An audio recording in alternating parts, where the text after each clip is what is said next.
everyone. In the winter session of Parliament, I welcome all the members to discuss on the prominent topics. But before starting the session, I request all to stand up on the place to taking the oath.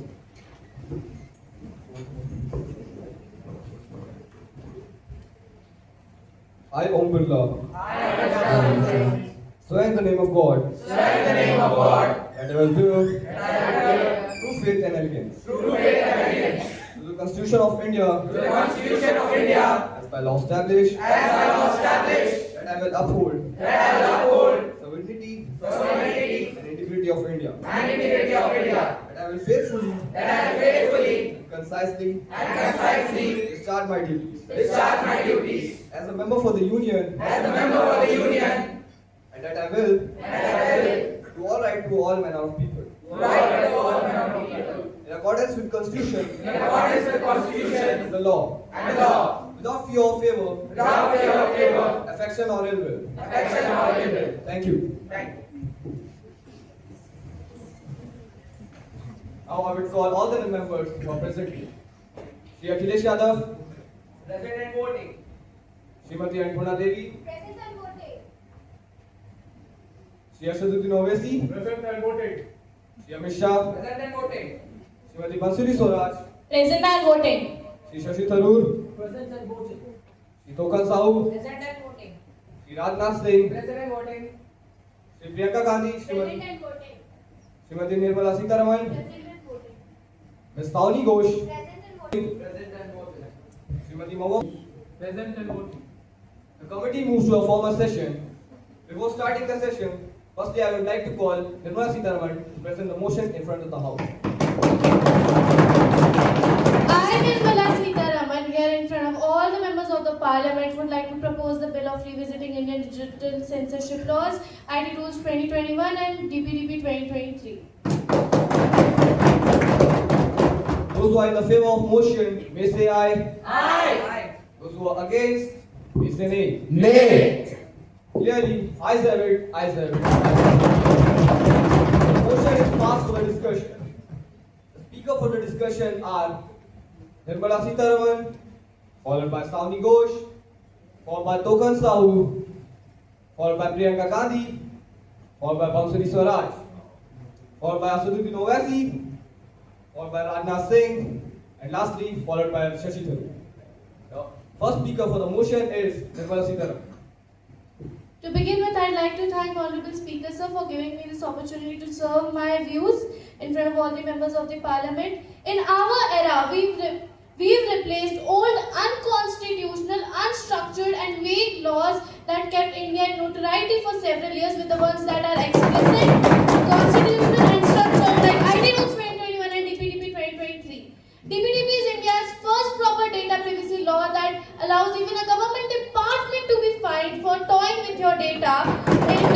Individuals have full control over their data. They can select, delete their data. Companies don't get to vote their data. Honorable Speaker Sir, Congress was the ruling party in India for over 67 years, yet they did not implement a single data privacy law. And now their concern regarding data privacy law has suddenly arisen. इनकी concern पहले कहाँ थी? And must have been busy suppressing the voices of their critics. Congress talked about privacy, meanwhile we turned it into reality and implemented it. That's the difference we make. Congress left India unprotected online, but we ensured safety and protection through ID Rules 2021. ID Rules 2021 is not censorship, these are regulations. Every country like Australia, UK and EU have this much of social media regulation. It protects women from online harassment and children from child abuse. I would like to conclude my speech with a story on how censorship was created during their era. They were just hovering here and there like nomadic. That's when they fumbled upon the word see. They did try creating something that which was utter confusion in the form of censorship. Their laws were so vague that India became notorious for it. The points on the floor. Shashi Tharoor, please. Thank you for this opportunity, Mr. Speaker. I would like to use my point of order and ask Ms. Sitharaman that if she is saying about serving or saving the people of the citizen. So citizen means the party or the people of India. Because if they are saving the people, then I would share no obligation. But if they are trying to save their party, then I would like to ask them why the Pegasus spyware was used to spy on the media houses first. Any other points? So, We'll further move to our next speaker, Sauni Ghosh. धन्यवाद माननीय सभापति महोदय जो आपने मुझे बोलने का अवसर दिया। मैं आज इस सदन में आईटी रूल्स 2021 और डीपीडीपी एक्ट 2023 का स्पष्ट और ठोस विद्रोह करने के लिए खड़ी हूँ, जो कि ये कानून नागरिक की सुरक्षा नहीं करते बल्कि उन्हें नियंत्रित करते हैं। आईटी रूल्स 2021 के तहत सरकार किसी भी डिजिटल प्लेटफॉर्म को सिर्फ 36 घंटों में कंटेंट हटाने का आदेश दे सकती है, वो भी ऐसे आधारों पर जो अस्पष्ट और मनमाने हैं। या मॉडरेशन नहीं, ये दबाव डालकर सेंसरशिप कराना है। ये मीडिया की आवाज दबाने का खतरा पैदा करती है और पत्रकारों पर दबाव बनाती है। महोदय, लोगों का विश्वास उठता जा रहा है। वो हम बंगाली में कहते हैं, जोड़ी समय उड़ जाए साधना होवे ना, जोड़ी भक्त उठ जाए राधना होवे ना। इसका यही मतलब है, यदि समय चला गया तो साधना नहीं होगी, यदि भक्त रूठ गए तो राधना नहीं होगी, और यदि इस पर जनता का विश्वास चला गया तो दोबारा वापस पाने की संभावना नहीं होगी। महोदय, पहले सेंसर सिर्फ सिनेमा हॉल तक ही सीमित था, अब तो लगता है डिजिटल इंडिया भी यूएस सर्टिफिकेट मांग रही है। आज तो लोगों के पोस्ट भी स्क्रिप्टेड लगते हैं। गवर्नमेंट तय करती है कि कब आम जनता की आवाज प्राइवेट करनी है, और अब हमें कहा गया ये नियम आपकी सुरक्षा के लिए, पर जनता पूछ रही है कि सुरक्षा किसकी, नागरिक की या सत्ता की संवेदनशीलता की। अगर आज भारत में सुनिए पर संभल कर, लिखिए पर सोच कर, बोलिए पर रोक टोक के साथ। महोदय, ये मदद नहीं, एक डिजिटल साजिश है। ये कहते हैं हम तो व्यवस्था सुधार है, ये क्या कहते हैं, हम तो व्यवस्था सुधार है। महोदय, व्यवस्था सुधार नहीं, व्यवस्था को अपने हिसाब से मोड़ने की कोशिश डेटा सुरक्षा का कानून तभी सुंदर लगता है जब नागरिक के पास अधिकार हो और सत्ता के पास सीमाएं, पर यहाँ उल्टा है। अंत में, in this country, silence has become a luxury and speaking the truth has become a crime. Sauni Ghosh, you make it good fast. Yes, you promised for digital India, but what we receive? A control India, a monitor India, a feudal India.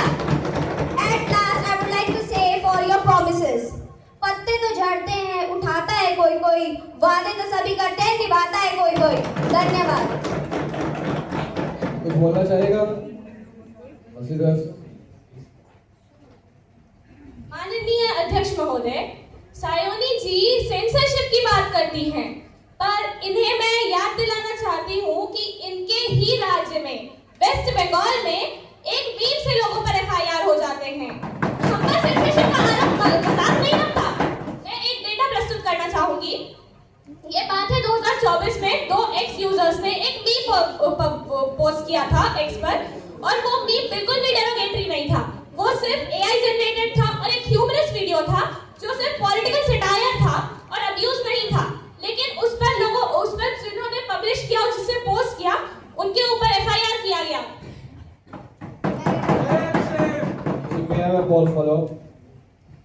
मैं आपको एक बात सरल और स्पष्ट तरीके से बताना चाहती हूँ कि बंगाल के लोग मीम से नहीं डरते।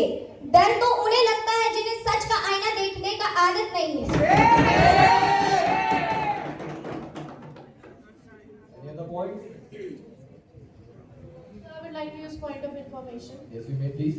Sir, sorry, miss Sayoni Ghosh, आपने 2 चीज बोली थी अपने स्पीच में कि बिना किसी रीजन के with in 36 hours government force कर सकती है प्लेटफॉर्म को किसी भी कंटेंट को रिमूव करने के लिए। But let me tell you, वो जब कंटेंट में डीप फेक हो, फाइनेंशियल फ्रॉड हो या फिर चाइल्ड अब्यूज से रिलेटेड हो, तभी वो ब्लॉक कर सकते हैं। दैट वन कोर्ट के ऑर्डर होने चाहिए।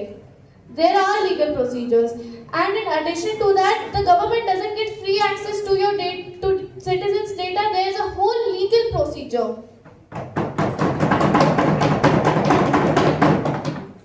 Yes, you may please. I would like to shift this to Shashi Tharoor. Thank you. I'd like to represent my fellow committee member. I would like to answer this by saying that if they are talking about censorship and the removing of the content in 36 hours, then I would say that this is all again about saving their own government, because free speech of a fellow comedian in our committee was taken in between of his show. Like detaining someone in between of show is such a great reaction, and he was convicted and taken to jail just because of some remarks which was satirical.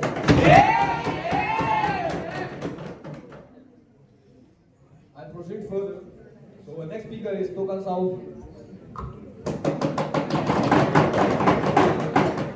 धन्यवाद माननीय सभापति महोदय, जो आपने मुझे बोलने का मौका दिया। हमारी सरकार ने तो कम से कम करोड़ों लोगों के डेटा को बचाया है, और जो सोशल मीडिया में गलत चीजें डालते हैं, अभद्र भाषा का इस्तेमाल करते हैं, उन पर एक्शन लिया है। और अगर हमें ऐसी कोई चीज लगे जो किसी व्यक्ति द्वारा बोली गई है और वो गलत है या हमारे नेशनल सिक्योरिटी के खिलाफ है, तो हम उन पर एक्शन लेंगे, चाहे कोई ना कोई छोटी सी बात क्यों ना हो। यही डीपीडीपी में भी लिखा गया है।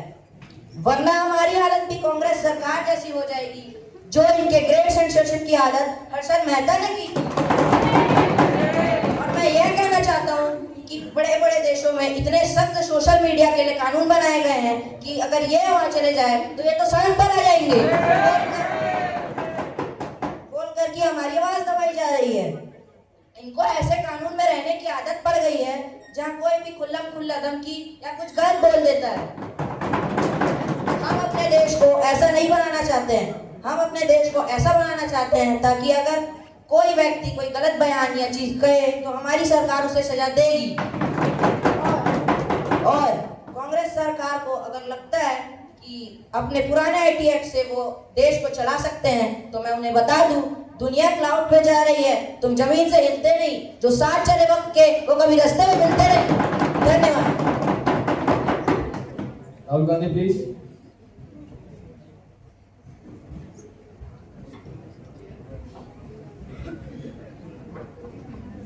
महोदय, मेरा तोखन साहू जी से यह सवाल है, ये बात करते हैं आवाज़ दबाने की। हमने लोगों की आवाज़ दबाई है। 2021 के आईटी एक्ट में इन्होंने किसी भी ट्वीट, कमेंट या किसी भी चीज़ों को टेक डाउन करने का ऐसा कोई भी स्टेटमेंट नहीं दिया है। अगर वो गलत तरीके से टेक डाउन करते हैं, क्योंकि ह्यूमन एरर्स तो होते हैं, ह्यूमन एरर हो सकते हैं, अगर वो टेक डाउन करते हैं तो उनका लोगों को क्या कंपेंसेशन दिया जाएगा? मेरा सवाल है तोखन साहू जी से। तोकन साहू, आप कुछ कहना चाहेंगे?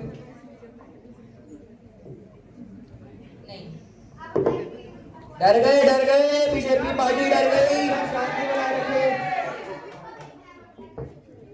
Yes, you may please. अगर जमीन से ना हिलने का मतलब जनता के साथ खड़ा रहना है, तो हाँ, हम जमीन पर ही रहेंगे। क्राउड की भीड़ में खोना हमें मंजूर नहीं। हम जमीन पर खड़े हैं, ये गुरूर नहीं। वक्त के साथ चलना अच्छी बात है, मगर असूल भूलकर चलना हमें मंजूर नहीं।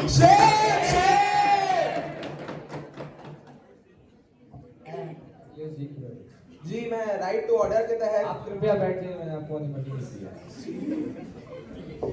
We'll further move to our next speaker, Priyanka Gandhi.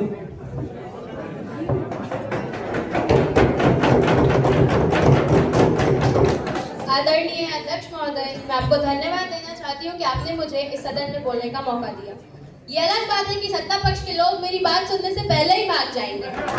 Bharat आज डिजिटल युग में पहुंच चुका है, लेकिन कानून हमारे डिजिटल अधिकारों को बचाने नहीं बल्कि उन पर पहरा लगाने का काम करता है।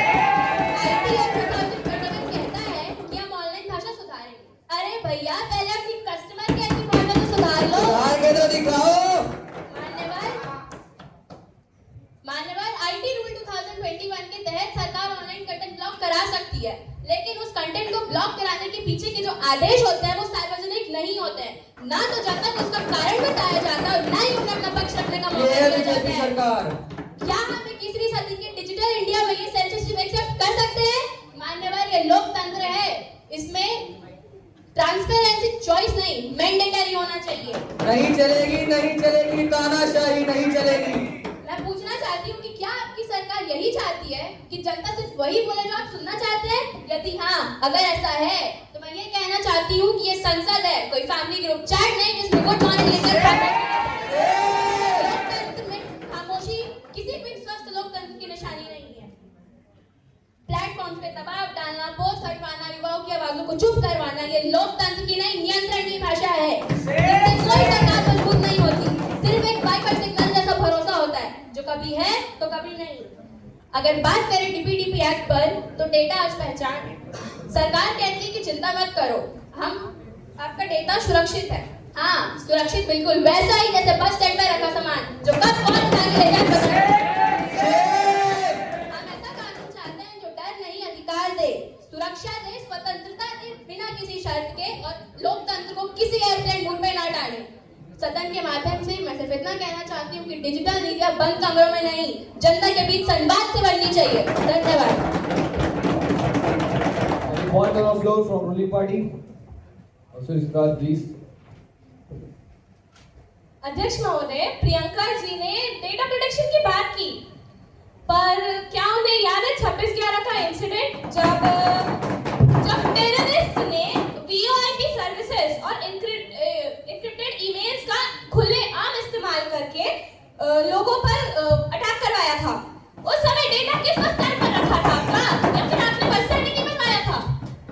May I get a follow up? Yes, please. उस टाइम पे हमारी सरकार डेवलप हो रही थी और हमने बाद में उसको इम्प्रोवाइज भी किया था। अगर बात करते आतंक हमले की तो पहलगाम, दिल्ली बॉम्ब ब्लास्ट और पुलवामा जैसे अटैक तो आपकी सरकार के अंदर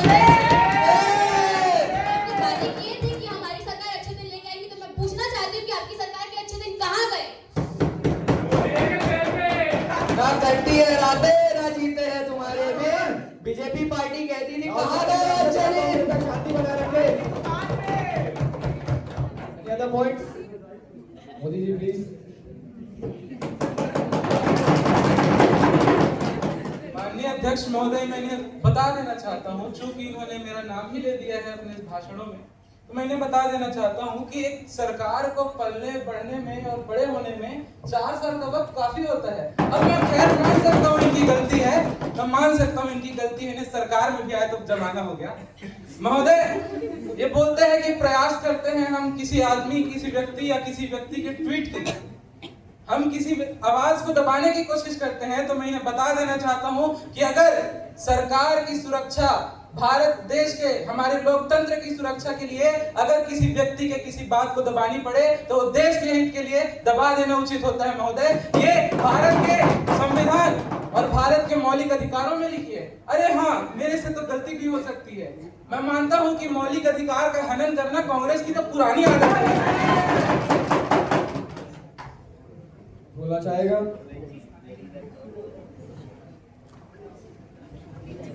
घोष प्लीज। मैं ये कहना चाहूंगी, कहते हैं सेंसरशिप इसलिए जरूरी है ताकि राष्ट्र विरोधी चीजें रुके, लेकिन सच ये है कि राष्ट्र विरोधी का ठप्पा अक्सर उस पे लगता है जो सच बोलता है।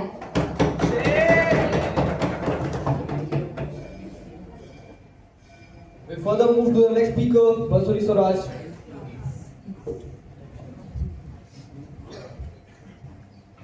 धर्मिणेव हि राष्ट्राणि धर्मेण कुले धने धर्मिणेव हितं प्राप्यन्ति सर्वे लोकाः समाहिताः। अर्थात राष्ट्र तभी मजबूत होता है जब नियम और मर्यादा दोनों हो। हस्तिनापुर में ये बात शास्त्रों ने समझाई थी, डिजिटल भारत में ये बात सर्वज समझा रहे हैं। जब नियम टूटते हैं तब राज नहीं अराजकता चलती है, चाहे युग कोई भी हो। माननीय अध्यक्ष महोदय, डिजिटल भारत में आज सवाल ये नहीं है कि इंटरनेट आजाद होगा या नहीं, सवाल ये है देश चलेगा संविधान से या कुछ $multi-billion प्राइवेट कंपनीज के टर्म्स एंड कंडीशन से, जिसे आमतौर पर कोई पढ़ता भी नहीं है।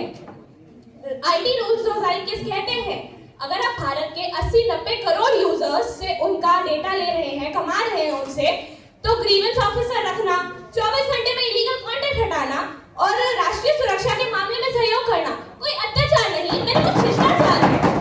लेकिन जब हम जिम्मेदारी की बात करते हैं तो कुछ मित्रों को तुरंत एक ही शब्द याद आ जाता है, सेंसरशिप। जैसे डीप फेक, चाइल्ड अब्यूज और हेट स्पीच सब क्रिएटिव एक्सप्रेशन के नए रूप हो गए हों।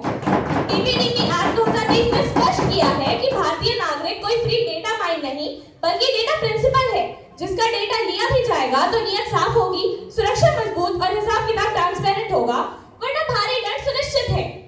एनडीए सरकार और प्रधानमंत्री नरेंद्र मोदी जी ने दिखाया है कि digital India, UPI, data protection और नेशनल सिक्योरिटी सब एक ही इक्वेशन में फिट हो सकते हैं। अध्यक्ष महोदय, परेशानी तो उनको है जिनको आज तक बिना अकाउंटेबिलिटी के लाइक, शेयर और प्रॉफिट का पूरा मजा मिल रहा था। इसलिए सर, आज मैं आपसे चाहता हूँ कृपया जल्दी कंप्लीट जी, इसलिए फैसला साफ है, भारत का डिजिटल भविष्य हम तय कर। सभापति महोदय, मेरा सवाल है बांसुरी स्वराज जी से कि अगर ये इतने ही केस की बात कर रही हैं तो सिद्धि कपन के केस में जब उन्होंने जम्मू कश्मीर के हाई कोर्ट ने उन्हें बाइज्जत बरी किया गया था तो उनको जितने समय में जेल में रखा गया था उसका कंपनसेशन उनको क्या दिया गया है? मेरा सवाल है बांसुरी स्वराज जी से। भाजपा सरकार के पास कोई जवाब है या नहीं? जवाब काफी है, पर आप सुनने के लिए तैयार हो तब तो सुनाइए ना, सुनाइए, सुनाइए। I request to maintain the decorum of the hall. We'll further move to our next speaker, Asaduddin Owaisi.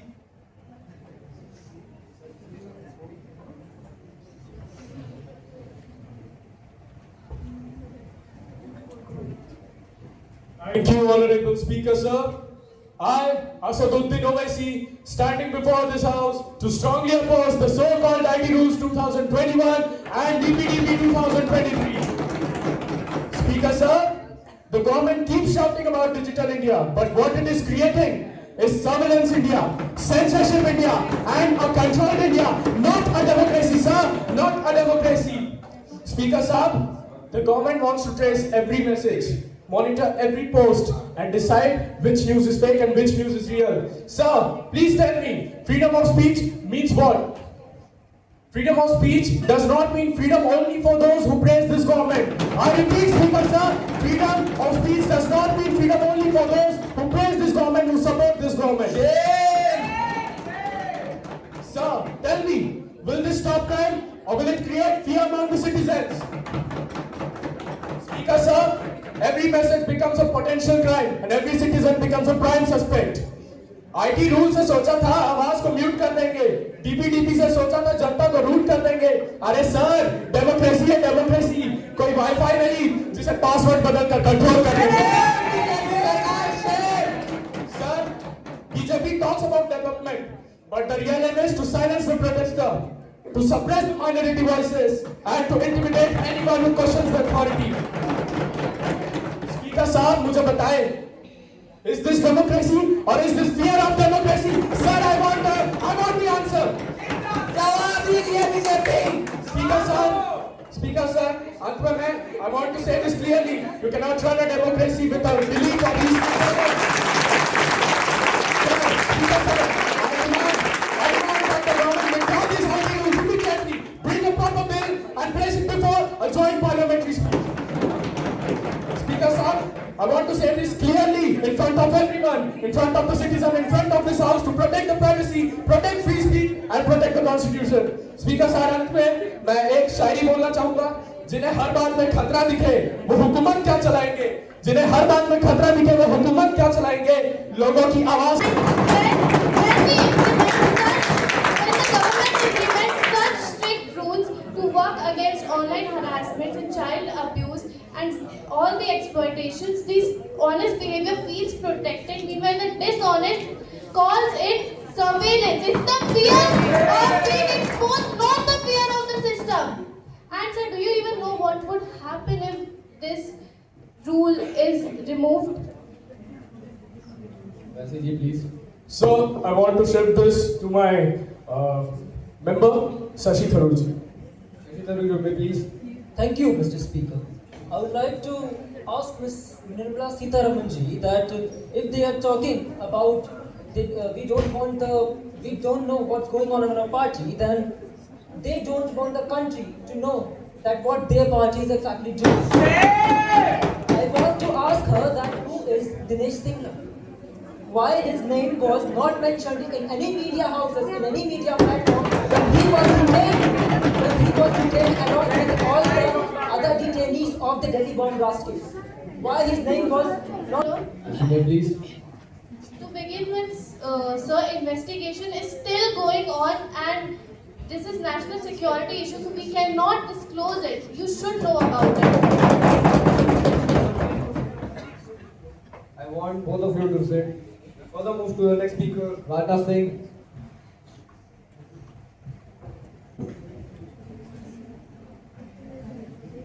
धन्यवाद आदरणीय सभापति महोदय, आदरणीय सदस्यगण। यह बात तो आप, मैं और हम सब जानते हैं कि जब जब कोई समस्या आई है तब तब उस समस्या को सुलझाने कोई ना कोई आया ही है। जिस तरह कंस को मारने के लिए कृष्ण खुद स्वयं युद्ध में आए थे और यहाँ पे साइबर क्राइम वह कंस है और हमारा यह एक्ट कृष्ण। हम यहाँ पक्ष विपक्ष के लिए नहीं बल्कि उस हर नागरिक की सेफ्टी के लिए आए हैं जो इस बात को सोच के नहीं सो पाते हैं कि कोई उनका डेटा हैक ना कर ले। और हे विपक्ष मंडल, आखिर आपने कौन से झंडे गाड़े हैं? हमने भी गलतियां की हैं, परंतु हम उन गलतियों को सुधारने का पूर्ण प्रयास कर रहे हैं, करते हैं और करते रहेंगे। आपके शासनकाल में तो हर्षद मेहता, आसिफ अजीम जैसे लोगों ने कैसे गुल खिलाए हैं इन्हें खुद ही नहीं पता है। और राहुल जी, जब आपके आईएनसी ऐप में वो डेटा चोरी की बात की गई तो आपने ऐप ही क्यों डिलीट करवा दिया? और मेरे ख्याल से केसी वीरेंद्र जो आप ही के पार्टी के थे उनके खिलाफ 150 करोड़ रुपए के घोटाले का केस भी क्यों दर्ज करवाया गया है? और आखिरी में ये बताइए कि अगर हम लोग यह एक्ट लेके आते हैं तो क्या आप लोग इस्तेमाल नहीं करेंगे? क्या आपका डेटा सुरक्षित नहीं रहेगा? आखिर यह एक्ट पूरी जनता के लिए है जिसमें आप भी आएंगे। एक चीज तो किसी ने खूब ही कही है महोदय जी कि जिसके खुद के घर कांच के हो उन्हें दूसरों के घर में पत्थर मारते हुए शोभा नहीं देते हैं।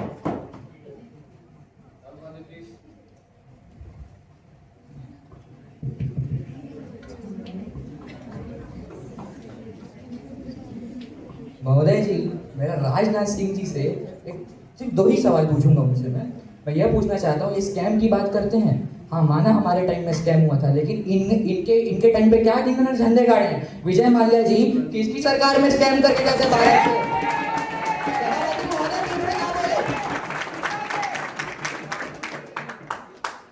और ये कहते हैं हम भी यूज करेंगे। इनका जो आईटी एक्ट आया है वो सिर्फ बीजेपी सरकार के लिए आया है। इन्होंने क्या करा, जो भी जितने भी क्रिएटर थे, जितने भी यूट्यूब क्रिएटर थे, जितने भी इंस्टा क्रिएटर थे, जो भी इनके खिलाफ एक छोटा सा बयान कह देते वो उनकी वीडियो डिलीट कर देते हैं। ये इनकी सरकार, ये इनका सेक्रेटरी है।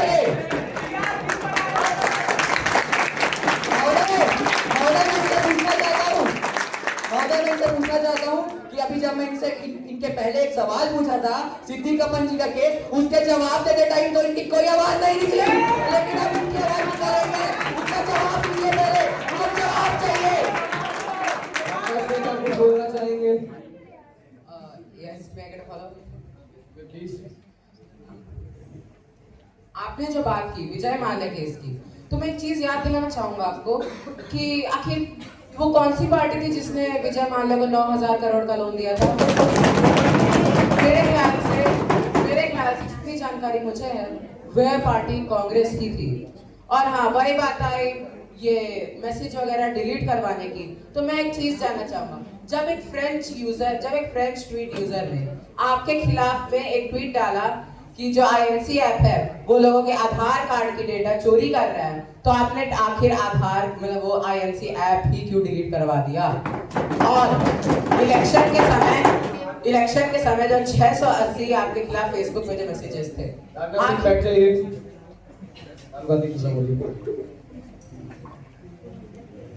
महोदय ये कहते हैं हमने इंडियन नेशनल कांग्रेस से 9,000 करोड़ का इनको लोन दिया था। अब मैं ये पूछना चाहता हूँ इनसे कि ये अभी जब अडानी जी को 1-1 रुपए में लैंड लीज में दे रहे हैं तो उनका कोई बयान नहीं है। जब उनके क्रिएटर इनके ऊपर वीडियो बनाते हैं तो उनको डिलीट करवा दिया जाता है। ये बीजेपी पार्टी, ये इनका सेक्रेटरी, ये इनका आईटी है। मोदी जी प्लीज। धन्यवाद माननीय अध्यक्ष महोदय, मुझे अपने विचार यहाँ व्यक्त करने पर। चूंकि हमारी पार्टी पर इतने सारे प्रश्न उठा दिए जा रहे हैं तो 2 मिनट का वक्त लेना चाहूंगा ताकि इनके सवालों को उत्तर। सबसे पहली बात, सबसे पहली बात, इन्होंने सबसे पहला प्रश्न यही पूछा था कि अडानी के ऊपर जो लोन मिला था उन्हें, जो लीज पर मिली गई है, दान उनको प्रॉपर्टी दी गई, लीज पर दी गई है, 1 रुपए के तौर पर, 1 रुपए के प्राइस पर दी गई है। तो मैं उन्हें बता देना चाहता हूँ, ये हमेशा से हर सरकारों का स्टैंडर्ड मुद्दा रहा है। वहां एक पावर प्लांट खुलने की बात हुई थी और वो सरकारी जमीनों पर हुई थी। मानते हैं महोदय, कुछ जगह ये हो सकता है कि कुछ लोगों को उसका मुआवजा मिलने में थोड़ी देरी हो गई हो सकता है उन्हें थोड़ा लेट से मुआवजा मिले, लेकिन उसपे उनका भुगतान किया गया है। दूसरा बात, सिद्दीक कप्पन की गिरफ्तारी पर इन्होंने प्रश्न पूछा, तो वही तो इस सदन का गंभीर मुद्दा है। महोदय, हमने शुरू से यही बात बोली है और अभी भी बोलते हैं और आगे भी बोलते रहेंगे। अगर जम्मू कश्मीर के एक पत्रकार के ऊपर यह शक होता है, अगर उस सेंसिटिव समय पर जब भारत उस राज्य में 370 जैसे बड़े कानून को लागू किया गया था, उस कानून को हटाया गया था, तो उस समय में जब सरकार की मर्जी है, सरकार की नियत है और सरकार की जरूरत होती है कि ऐसे सेंसरशिप किए जाएं, अगर महोदय उन्हीं एक पत्रकारों के द्वारा वहां पर सिविल वॉर हो जाती या वहीं पर वो देश से अलग हो जाते, तो क्या कांग्रेस पार्टी वापस एक बार बोलती? शायद ये एक्सपेक्टेशन रखना कि ये कुछ बात बोलते यही मेरी गलती है, क्योंकि जिस पार्टी के नेता 1984 में सिखों का जेनोसाइड करते हैं, देश के लोगों से क्या प्यार रखेंगे, क्या प्रेम रखेंगे? महोदय, मैं यही चाहता हूँ कि अभी इस पॉइंट को खत्म किया जाए। जी, फ्रीडम ऑफ स्पीच की बैठे। Further move to the next speaker, Shashi Tharoor.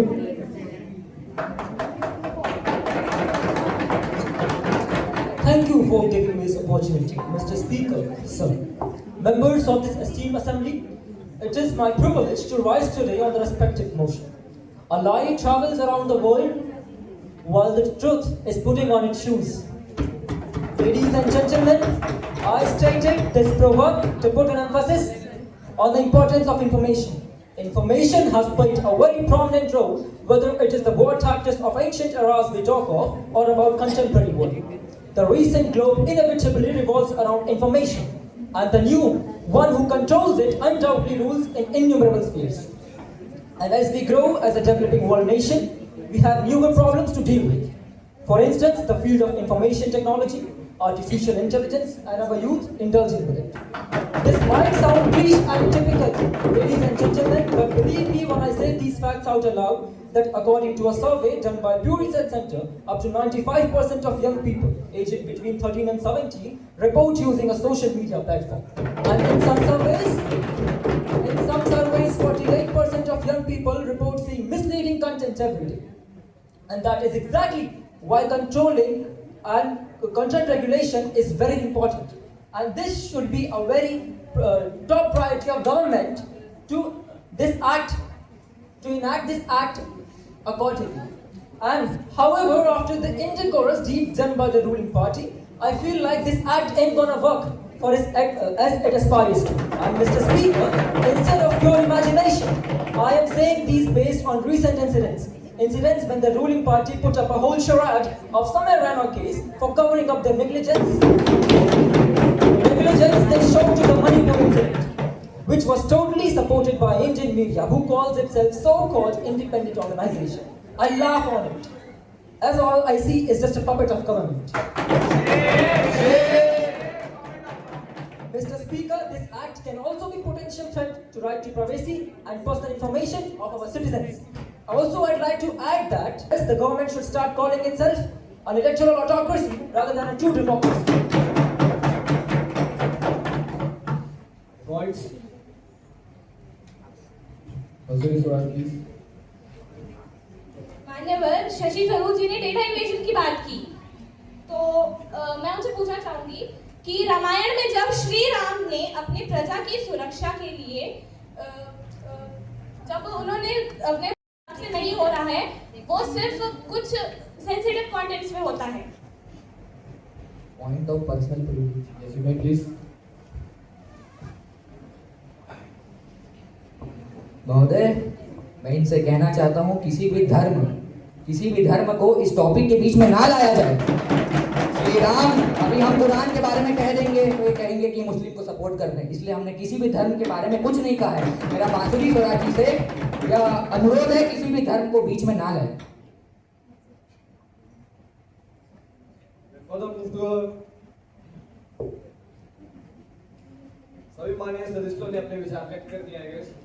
I shall now put the motion regarding Digital Censorship Act India 2025, revisiting IT Act 2021, DPDP 2023 to vote. The question is, should Digital Censorship 2023-25 to be passed?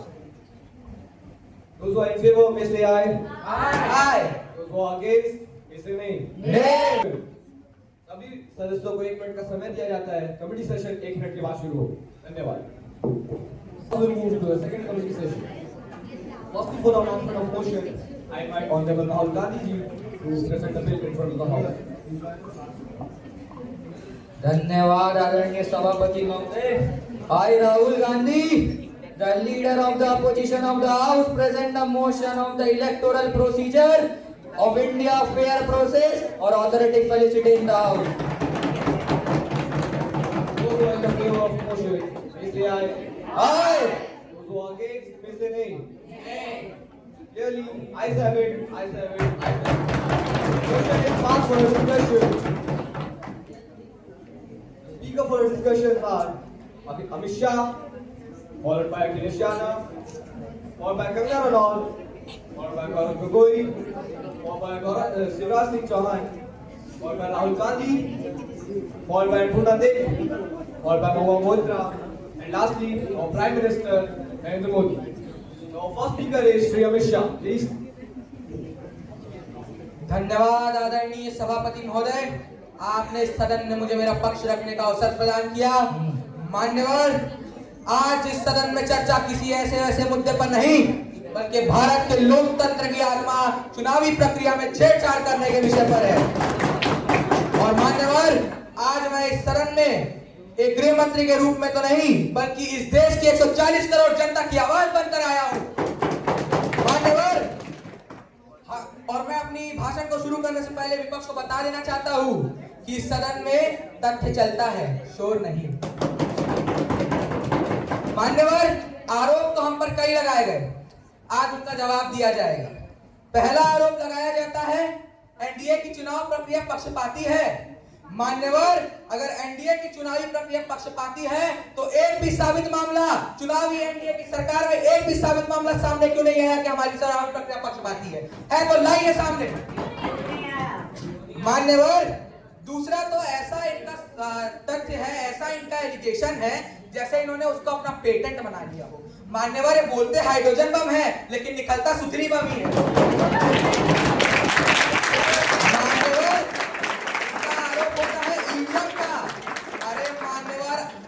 चुनती 8-10 राज्यों में आपकी सरकार है, अगर EVM गलत होता तो आपकी सरकार उन राज्यों में कैसे बनी? मान्यवर, ईवीएम गलत नहीं है, आपके पास तथ्य नहीं है, इसलिए आप ईवीएम का यूज करते हैं उससे झूठा बनाने के लिए। और मान्यवर, ईवीएम को क्लीन चिट मिल चुकी है, सुप्रीम कोर्ट से जाकर पढ़ लीजिए ऑर्डर। मान्यवर, तीसरी चीज ये कहते हैं कि चीफ इलेक्शन कमिश्नर के अपॉइंटमेंट में हमने अमेंडमेंट किया और 2:1 का रेशियो बनाया। मान्यवर, मैं इन्हें बताना चाह देता हूं कि Supreme Court is not the law maker, Supreme Court is the interpreter of law. And मान्यवर, लॉ बनाना हमारा काम है, हमने सुप्रीम कोर्ट के आदेश का पालन किया। उन्होंने कहा था कि until and unless there is no law or not amendment made in the constitution, there will be CJI in the election commission appointment committee। और हमने लॉ बनाया, उसके बाद उस लॉ का पालन हो रहा है, इसमें आपको क्या तकलीफ है? मान्यवर, अंत में अपनी भाषण को समाप्त करते साथ मैं भारतीय जनता पार्टी के एक महान लोकप्रिय नेता का वाक्य कहना चाहूंगा, जिसको आज भारतीय जनता पार्टी अपनी आइडियोलॉजी के रूप में मानती है कि मान्यवर, भारत कोई जमीन का टुकड़ा नहीं, एक जीता जागता राष्ट्र पुरुष है। मान्यवर, भारत ये अरबन की भूमि है,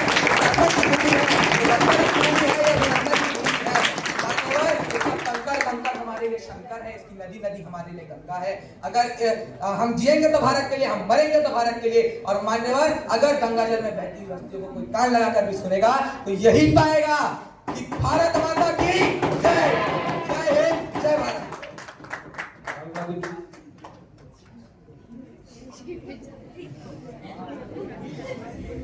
मेरा सवाल है श्री अमित शाह जी से, ये कहते हैं ये इस देश के होम मिनिस्टर की तरह नहीं, देश के 140 करोड़ की आवाज बनकर बात करते हैं। जिस पार्टी को पूरे देश के 2024 के इलेक्शन में सिर्फ 36% वोट मिले हैं, वो कहती है 140 करोड़ के अवार्ड बन के बात करेंगे। ये है बीजेपी सरकार। और ये बोलते हैं आपके पास कोई एविडेंस नहीं है, आपके पास कोई वो नहीं है, आपने इलीगल डेटा लाया है। मैं इस महोदय में इनसे कहना चाहता हूं कि क्या इन्होंने वॉच डॉग और इन्वेस्टिगेटरी जनरल का नाम नहीं सुना है? हम वहां पर है, जब ग्राउंड जीरो पे गए नहीं तो इल्जाम कैसे लगाते हैं मान्यवर? एक एक डेटा को चेक करिए मान्यवर, और अगर आपको कोई प्रॉब्लम है तो मैं इनसे पूछना चाहता हूं कि इल्जाम तो लगाएंगे लेकिन सबूत नहीं दिखाएंगे, और सबूत अगर लाएंगे तो कोर्ट में नहीं जाएंगे। माननीय सभापति महोदय, मैं अमित शाह जी से कहना चाहता हूं, ये कह रहे हैं आप कोर्ट नहीं जाते। अगर मैं इनके बिल नंबर 7 के सेक्शन सी के 16 नंबर के पॉइंट के बारे में बात करूं, इन्हीं ने लोकसभा में अमेंडमेंट करवाया है। इन्होंने इलेक्शन कमीशन के ऊपर किसी भी लीगल तरीके से कोई भी चार्ज या एक्शन नहीं लिया जा सकता किसी भी पर्सन द्वारा। और ये कहते हैं कि सुप्रीम कोर्ट हाई कोर्ट में जाके केस करे, पहले खुद अपना बिल पढ़े जो उन्होंने पास कराया है, उसके बाद अपोजिशन को ऊपर इल्जाम लगाए। मेरा भाजपा सरकार के अमित शाह जी से अनुरोध है। मान्यवर, मैं राहुल जी को बता देना चाहता हूं कि जब अमेंडमेंट की बात करते हैं तो अमेंडमेंट के बाद उन्होंने एक चीज बोली थी कि 2:1 का रेशियो बनाया, और रेशियो बना के हिसाब बैठाया, और हिसाब बैठा के ज्ञानेश कुमार को चीफ इलेक्शन कमिश्नर बनाया। तो मैं करता क्या, इसलिए मैं वॉकआउट कर गया। मान्यवर, इनको बताना चाहता हूं कि कल को अगर किसी देश में ऐसी समस्या आई तो क्या आप देश की समस्या को डर के वॉकआउट कर जाएंगे? इस देश को ऐसे ही छोड़ देंगे? मान्यवर, आप कहते हैं महोदय, अभी मैंने किस बिल की बात करी और किस बिल के बारे में बात कर रहे हैं मुझे नहीं समझ आ रहा। अगर अमित शाह जी लग रहा है कुछ खा कर आए हैं, मैं नहीं कहूँगा क्या खा कर आए हैं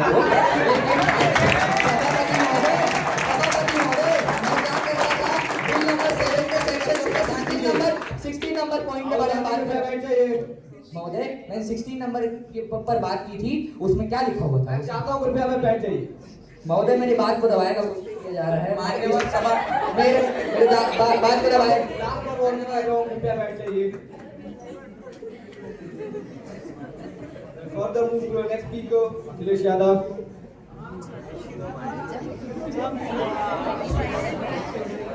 धन्यवाद माननीय सभापति महोदय कि आपने मुझे अपने विचार प्रस्तुत करने का अवसर दिया। भारत की चुनाव प्रक्रिया जो एक समय पर लोकतंत्र की आधारशिला मानी जाती थी, आज एक पेचीदा नाटकीयता का दृश्य प्रस्तुत करती है। और चुनाव आयोग जो एक समय पर हमारे संविधान का वो अभिन्न अंग हुआ करता था, जिसकी लोग पारदर्शिता और निष्पक्षता की मिसालें पेश करते थे, आज सिर्फ वो एक पक्षीय दबाव में आकर उलझता हुआ प्रतीत होता है।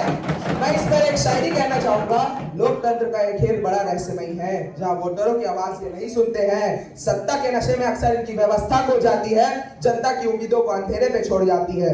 मैं अब यहाँ पे कुछ केसेस इस सदन में मैं कुछ केसेस प्रेजेंट करना चाहूंगा।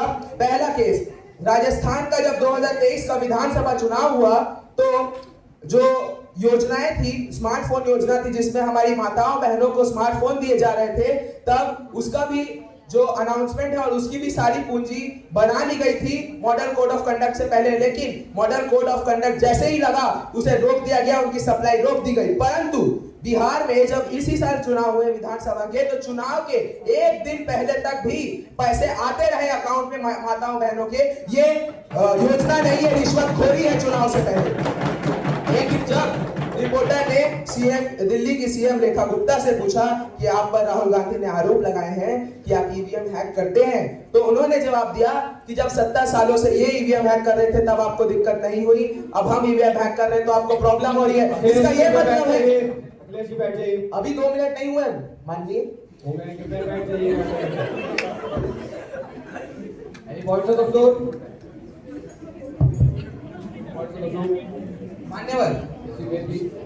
मान्यवर, मैं आदरणीय अखिलेश जी की बात का जवाब देना चाहूंगा। जिन रेखा गुप्ता की ये बात करते हैं मान्यवर, हमारी दिल्ली की सीएम, मान्यवर मेरे पास उनका बयान है, मैं इस पूरे सदन में उस बयान को पेश कर सकता हूं कि उन्होंने एक तंज पूर्वक कहा था, और जब इलेक्शन कमीशन को कहता है कि अगर आपके में हिम्मत है आपकी पूरी INDIA संगठन में तो आइए और ईवीएम हैक करके दिखाइए, तब कहां रहते हैं आप? तब क्यों नहीं आप सामने आते? मान्यवर, ये सबूत मैं आपके सामने पेश करना चाहता हूँ। तो उनका बयान है, तंज पूर्वक उन्होंने कहा था कि ये तो 70 साल से ईवीएम हैक कर रहे थे, हमने 1 साल कर लिया तो क्या किया? मान्यवर, तंज पूर्वक बयान है, आप पढ़ सकते हैं। सभी को ये चीज दिखाना चाहता हूँ, अमित शाह मैजिकल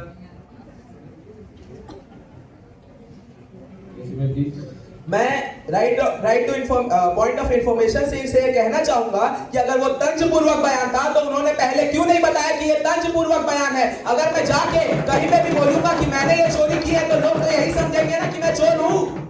यही मैं कहना चाहता था बस। मान्यवर, मैं फॉलो मान्यवर, इन्हों को मैं बता देना चाहता हूं जो बयान मैंने सबमिट किया है उसमें जिस टीवी में NDTV में जिन्होंने उसमें बयान दिया है उन्होंने स्पष्ट किया है कि वो तंज पूर्वक था। रेखा गुप्ता जी के क्या बोलते हैं बयान को तंज देने के लिए आज का जो विषय है इलेक्टोरल प्रोसीजर्स फेयर है या authoritative felicity.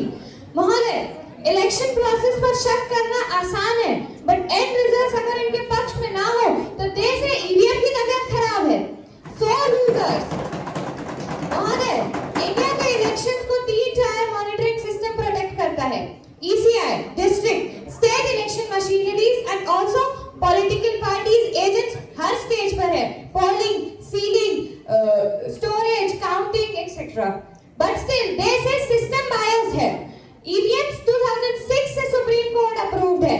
Tamper proof architecture use करती है। स्टैंड अलोन मशीन है और आल्सो रैंडमाइजेशन प्रोसेस होती है, मतलब EVM को रैंडमली नहीं चूज किया जाता है। फिर भी जब रिजल्ट पसंद ना आए तो VVPAT error. Even after the Representations of People Act in 1951 has shown superintendence, directions and control to the Parliament and the state legislature. महोदय, अथॉरिटेटिव की बात वो पार्टी कर रही है जहां 75 साल में लीडरशिप परिवार के बाहर नहीं निकली है। परिवार पहले, देश बाद में। महोदय, electoral system emphasizes that EVM paper trials have matured, so the accusation of system failures are unwarranted. Ballot stuffing, booth capturing, political booths, ये सब किस एरा में हुआ था? कांग्रेस के गोल्डन एरा में। जी मैं कहना चाहता हूँ एक अपनी बात। अंत में मैं यही कहना चाहूंगी, डेमोक्रेसी उनके लिए सेक्रेड है जब तक कुर्सी उनकी हो। जनता रिजेक्ट करे तो सिस्टम विलन। हमने काम किया है, प्रोपेगेंडा नहीं। हम ग्राउंड पे उतरते और ये ट्विटर पे। धन्यवाद।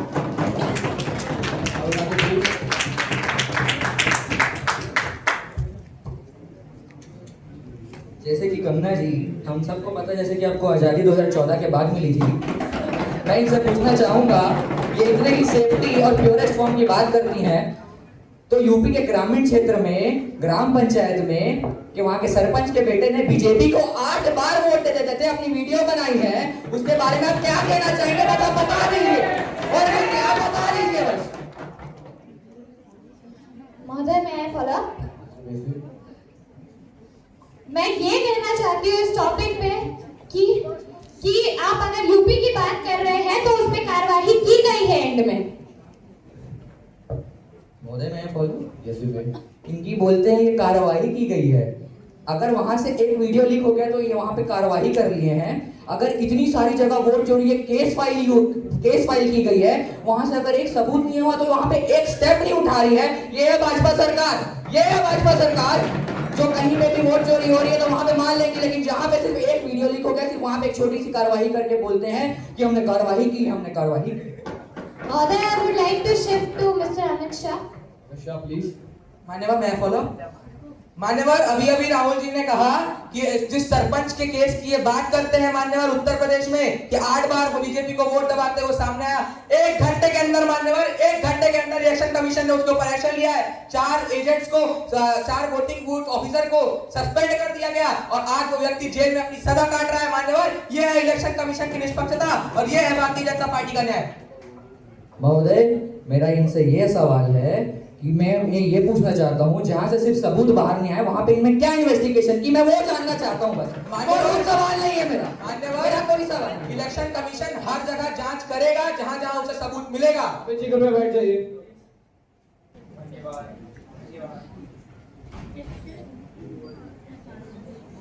धन्यवाद अध्यक्ष महोदय। आज हम इस विशेष चर्चा में भाग लेने के लिए खड़े हुए हैं। इलेक्शन हमारे लोकतंत्र की नींव है, पर हमारे विपक्ष ने तो इसमें भी जनता को धोखा देने में संकोच नहीं किया। हमारे विपक्ष का ब्रह्मास्त्र, इनका धर्म और जात विवाद अब काम नहीं कर रहा, तो ये इतने स्तर तक गिर चुके हैं कि इन्हें वोट चोरी करनी पड़ जाए। अगर हम उदाहरण पे कर्नाटका के बेंगलुरु में ले, तो उसके महादेवपुरा असेंबली सेगमेंट में वहां 1,250,000 वोट्स की चोरी की गई है, जिसके अंदर duplicate voters, fake and invalid address और बल्क वोटर्स, इनवैलिड फोटोज और मिसयूज ऑफ फॉर्म 6 जैसे घोर अपराधों का प्रयोग किया गया है। महोदय, मेरा इनसे बस ये निवेदन है कि लोगों के हित में बनाई वाली जानी चीजों को अपने फायदे के लिए इस्तेमाल करना ये थोड़ा कम करें। अध्यक्ष महोदय, मेरा आपसे ये बयान है और ये बयान पूरी प्रूफ के साथ है कि महाराष्ट्र में पिछले 5 साल में जितने नए वोटर्स रजिस्टर नहीं हुए, उससे ज्यादा इलेक्शन के पहले के 5 महीने में रजिस्टर हुए। इलेक्शन हमारे लोकतंत्र का नींव है और ये उस नींव के ऊपर वार कर रहे हैं इनका इलेक्शन कमीशन, जो इन्होंने अपने दम पर अपने अमित शाह और मोदी जी ये 2 और राहुल गांधी जी 1 अपने रेशियो में ये जो बनाए हैं।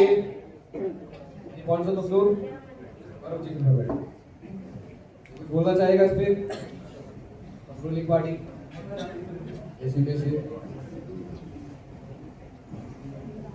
माननीय अध्यक्ष महोदय, इन्हें मैं सिर्फ यही बात बोलना चाहूंगा, इन्होंने हमको बार बार इस सदन में वोट चोर की बात की है।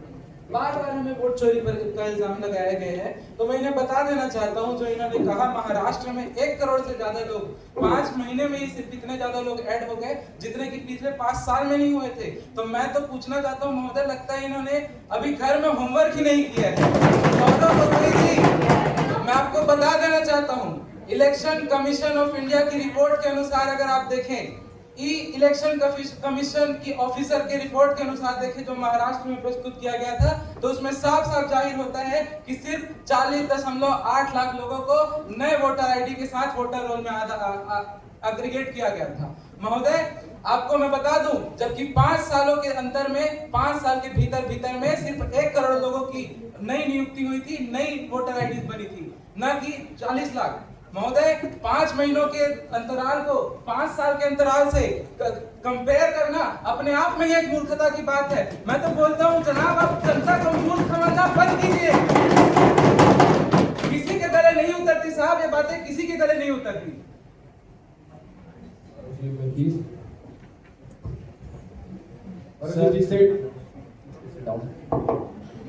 Right to reply to further move to the next speaker. शुक्रिया माननीय सभापति महोदय, मुझे बोलने के लिए। माननीय अध्यक्ष महोदय, मैं आज एक बेहद गंभीर मुद्दे में बात करना चाहता हूँ।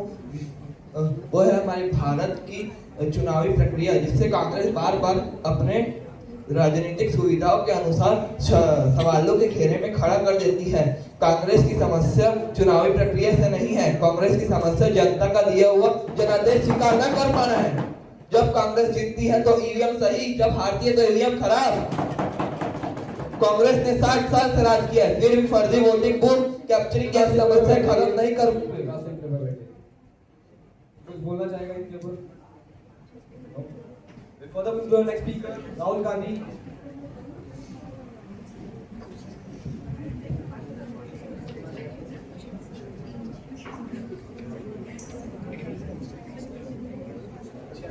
Thank you, Honorable Speaker, sir. Electoral procedure in India is surely authority felicity rather than a fair process. मान्यवर, हमने पहले ही देखा है कि कर्नाटका और हरियाणा के इलेक्शन में घपलेबाजी की गई है। बीजेपी पार्टी ने लोगों को इस कदर भूखा रखा है कि अब वो खाने को धोखा भी खा जा रही है। हरियाणा में टोटल 25 लाख वोटों की घपलेबाजी की गई है, वो भी एक तरीके से नहीं, 5 तरीके से। अगर हम बात करें पहले डुप्लीकेट वोटर्स के नाम पे 11,965 वोट, फेक एड्रेस के नाम पे 40,009, बल्क वोटर्स एक ही एड्रेस पे 10,452, इनवैलिड फोटोज के नाम पर 4132 और मिस यूज ऑफ फॉर्म 6 करते हुए 33,692 वोट। और ये कोई छोटा नंबर नहीं है महोदय, कोई छोटा नंबर नहीं है। और अपन बात करें कर्नाटका की, तो वहां पे 7 सेगमेंट में से पहले 6 सेगमेंट में सिर्फ 34,000 वोट का डिफरेंस, सिर्फ महादेव सेगमेंट में 1,250 वोटों का डिफरेंस। कैसे हो सकता है ये? इसके साथ मैं एक चीज कहना चाहूंगा, दर्द हुआ सीने में तो मरहम लगा दिया, वोट दिया फकीर को तो कटोरा थमा दिया।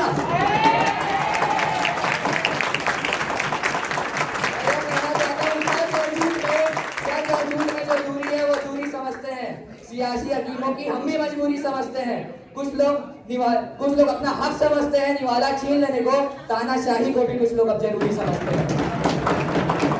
अगर जब हमने इलेक्शन कमीशन से सीसीटीवी की मांग की तो वो क्या कहते हैं, हम अपने माताओं बहनों की सिक्योरिटी के लिए सीसीटीवी फुटेज नहीं दे सकते। मैं यह कहना चाहूंगा कि राज्यसभा में भी जब इलेक्शन होते हैं तो उसकी रिकॉर्डिंग लाइव की जाती है ताकि ट्रांसपेरेंसी बना रहे। इसी के साथ ये कहना चाहूंगा, अब नींद कहाँ है आंखों में, क्योंकि बीजेपी पार्टी आ जाती है रातों में। और जब इनके नेता कहते हैं कि आप कोर्ट क्यों नहीं जाते, खुद एविडेंस में ताला लगाते हैं और कहते हैं आप कोर्ट क्यों नहीं जाते। भाजपा पार्टी ने क्या किया, इलेक्शन कमीशन ने क्या किया, जिंदा लोगों को मरा घोषित कर दिया वोटर लिस्ट में और मरे लोगों को, जिंदे लोगों को मरा घोषित कर दिया। मेरे देश के होम मिनिस्टर से सवाल है देश के होम मिनिस्टर से कि ये उजड़ते हुए मकानों और घरों को देखकर आपको नींद कैसे आ जाती है, आप सो कैसे जाते हैं। और उसके भी नाम पे, होम जीरो के एड्रेस के नाम पे भी इन्होंने वोट चोरी की है जनाब, वोट चोरी की है। मैं अंत में यही कहना चाहूंगा, झील में पानी बरसता है हमारे देश में, खेत पानी को तरसता है हमारे देश में, जिंदगी का हाल खस्ता है हमारे देश में, सच्चा वोट महंगा खून सस्ता है हमारे देश में।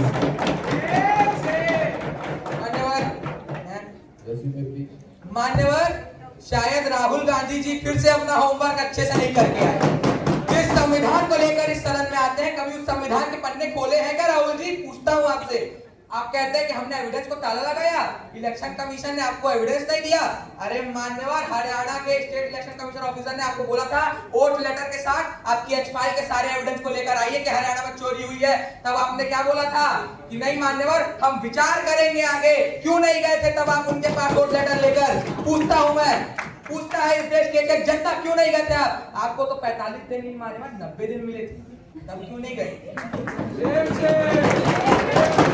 सभापति महोदय, मैंने अपनी स्पीच में इस चीज की जिक्र नहीं की थी और पहले जो इन्होंने पहले जब जो सवाल पूछा है उसका उत्तर अभी तक इन्होंने नहीं दिया है। ये सिर्फ सभा को भटका रहे हैं और ये क्या कर रहे हैं, मेरे ऊपर उल्टा क्वेश्चन कर रहे हैं, मेरा क्वेश्चन का जवाब नहीं दे रहे हैं। करना क्या चाहते हैं? मैं महोदय, मेरे जब तक इस सदन का इसका सवाल जवाब नहीं देंगे मैं उस पर वॉकआउट करना चाहता हूँ। मान्यवर करें, वॉकआउट कर ले। मान्यवर, हमें कोई आपत्ति नहीं है।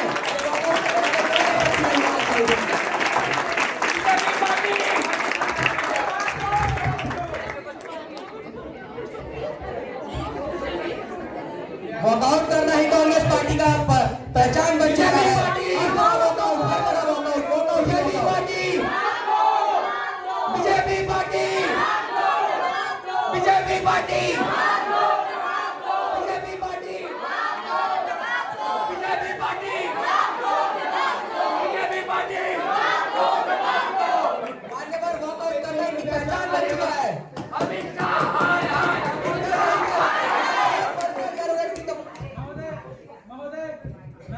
निवेदन करता हूं कि कृपया अपने सीट पर बैठ जाएं।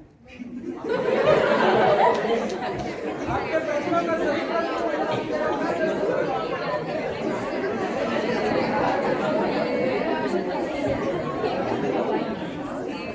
मैं दोनों पार्टियों से निवेदन करता हूं प्लीज मॉडरेटर बनाने की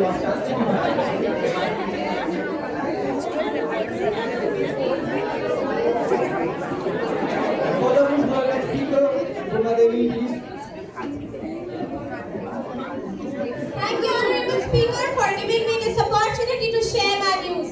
I, Annapurna Devi, want to throw some light on the points that we meant to make elections free and fair. We have suggested linking voter lists with Aadhaar to eliminate duplicate names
Thank you, Mr. Speaker. Actually, I would like to use my point of information and tell Miss Annapurna Devi that helping the disabled and with the ramps and the facilities at the polling booth is not an act of gratitude or something that should be a service. It's an obligated duty of the government. Any other points? No, we'll further move to our next speaker. A warm voice now, please.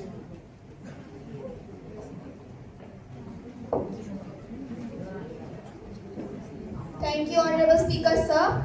I, Mahua Moitra, rise to ask a very simple question. Are our elections a truly fair process or just an authoritative felicity served in court exclusively to the ruling party?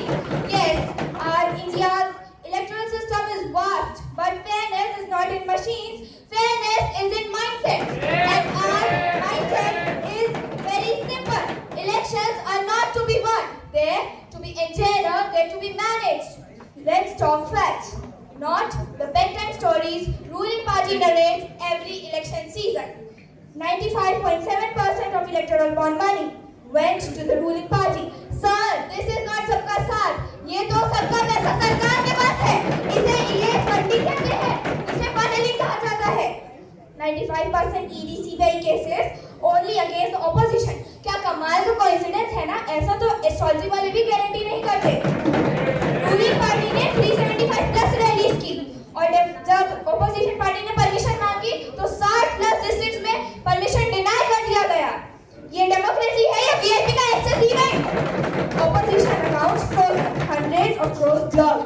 Procedure नहीं, political throttling है और उनके लिए SBI का दरवाजा.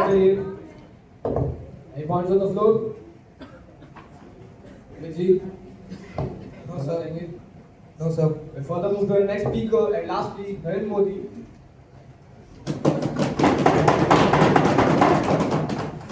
धन्यवाद माननीय सभापति महोदय कि आपने मुझे सदन पर अपने विचार प्रस्तुत रखने का अवसर दिया.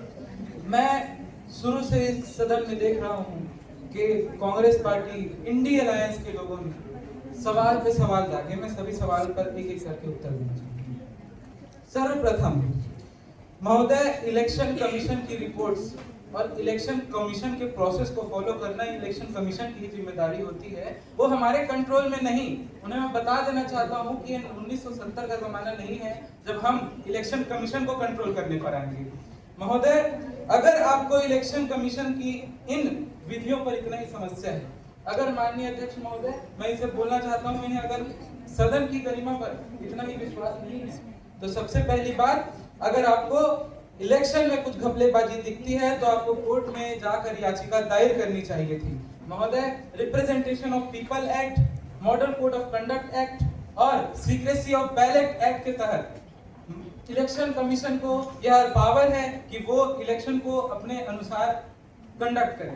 महोदय, सीक्रेसी ऑफ बैलेट एक्ट के अनुसार यह बात कही गई है कि किसी भी वोटर के वोट डालते हुए फुटेजेस को, किसी भी व्यक्ति के वोटर रोल को, वोटर से दी गई हुई जानकारी को सभी के समक्ष प्रस्तुत नहीं किया जा सकता. अगर इन्हें प्रस्तुत करना है, अगर ये चाहते हैं तो केवल वो कोर्ट ऑर्डर के तहत ही हो सकते हैं और कोर्ट ऑर्डर के लिए आपको कोर्ट में याचिका दायर करनी. महोदय, ये बार बार बोलते हैं कि हमने इलेक्शन में घपलेबाजी की, ये बोलते हैं कि हमने वोट खरीदे हैं. महोदय, 10,000 रुपए जो दिए गए थे बिहार में, 10,000 रुपए जो सभी स्त्रियों को दिए गए थे वो मुख्यमंत्री महिला रोजगार योजना के तहत दिए गए थे, जिसका ऑडिट, जिसका प्रस्ताव और जिसका अप्रूवल भी मॉडल कोड ऑफ कंडक्ट लगने से पहले किया गया था.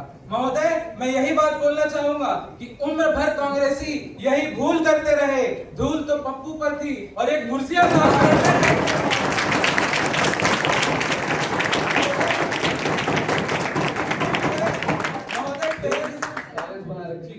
टेररिज्म और टेररिज्म के चार्जेस, क्रिमिनल के चार्जेस, इन सब की बात कांग्रेस पार्टी करती है. महोदय, क्या ये भूल गए अपनी पार्टी के कार्यकाल को, जब बूथ कैप्चरिंग, बूथ में आकर कब्जा करना, लोगों को मारना, लोगों को फोर्सफुली वोट करवाना, ये एक आम बात हुआ करती थी. और ये सवाल उठाते हैं कि इलेक्शन में धांधलेबाजी हो रही है। महोदय, इतने सालों में सबसे पहली बार ये देखा गया है कि बिहार के इलेक्शन में वोटर लिस्ट की संख्या, वोटर टर्नआउट की संख्या 59% चली गई थी। महोदय, इतने सालों में इतनी ऊपर जाना वोटर लिस्टों की संख्या, ये हमारे चुनावी प्रक्रिया का एक समाधान है। ये बताता है कि हमारी चुनावी प्रक्रिया कितनी सफल है। महोदय, मैं अंत में सिर्फ यही कहना चाहूंगा कि वोट चोरी का इल्जाम लगाना, सरकार की खामियां निकालना, सरकार का कंस्ट्रक्टिव क्रिटिसिज्म के नाम पर सिर्फ आरोप लगाना और उसके बाद देश से बाहर चले जाना, ये करने से बेहतर है कि आइए, मैं आप सभी को आमंत्रित करता हूं कि इस देश की सुरक्षा, देश की प्रगति और देश के कार्यकाल को बेहतर करने के लिए, कार्यपालन को बेहतर करने के लिए आप सभी को निमंत्रण करता हूं कि हमारा समर्थन दे और आए और इस वोटिंग के मुद्दे को और आईटी एक्ट को पास करें। महोदय, देश की सुरक्षा के लिए अगर भारतीय जनता पार्टी और इंडिया अलायंस साथ में आकर इस मुद्दे को पारित करते हैं तो मैं ये गारंटी देता हूं, ये मोदी की गारंटी है कि ये देश में अगले चुनाव तक सबसे ज्यादा फेयर, सबसे ज्यादा फ्री और सबसे ज्यादा ट्रांसपेरेंट इलेक्शन होंगे। धन्यवाद। अपोजिशन पार्टी से किसी का कुछ विचार है?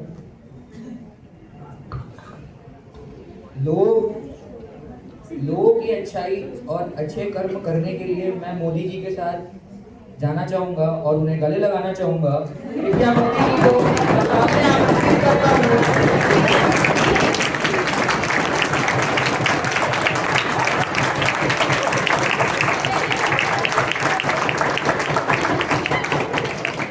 मेरे हिसाब से सभी स्पीकरों ने अपने विचार व्यक्त कर दिए हैं।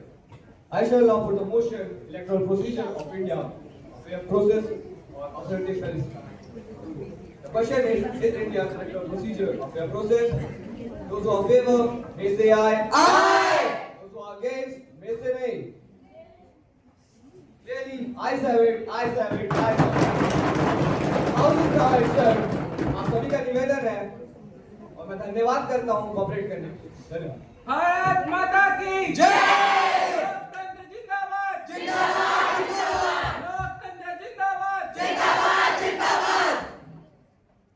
House is now adjourned. I request all of you to please give a huge round of applause for